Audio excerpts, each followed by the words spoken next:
Hey everybody, Frank here with the version 1.07 update summary. What you're seeing here is Blender. That's the 3D modeling program I use. It's free, so I suggest you try it out if you're at all interested. But basically what I was showing you was the old model, which was fairly blocky. It's almost optimized for mobile.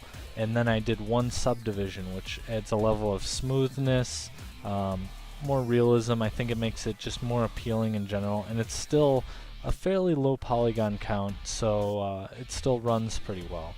And then here you can see it with a texture. This is the blocky version, and then after a subdivision becomes a little more smooth.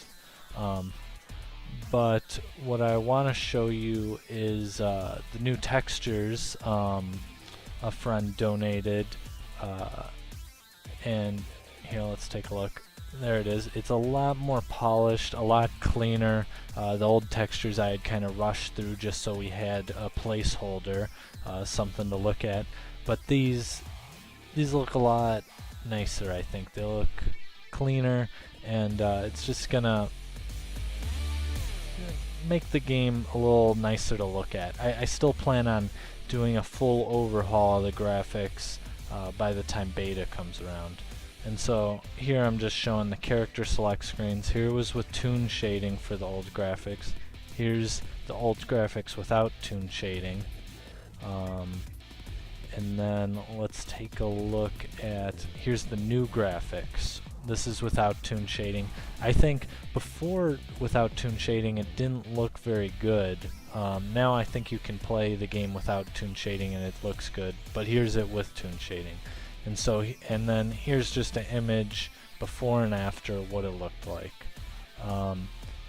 Then one thing I hadn't given enough attention to, it's a really small thing, is the terrain. It looked normal, looked fine, but when you put a character on there, you can tell it's not quite to scale. So what I did was I changed it so it's tiled more frequently, so to say, and so now it fits better. It's not so stretched out. Here's what it used to look like in game, and then here's what it looks like now. In my opinion, it looks better. Probably could still benefit from some tweaking. Next thing I just wanted to show you, this was a small addition, but just little things coming down the pipe here.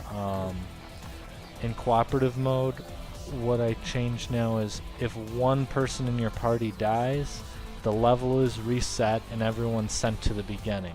So pretty much the game starts over. You don't have to reload the game or anything. The only other thing I added was I noticed with some high performing PCs they were having trouble turning, so all you have to do now is go to video options, then do fix frame rate, and that should fix any problems.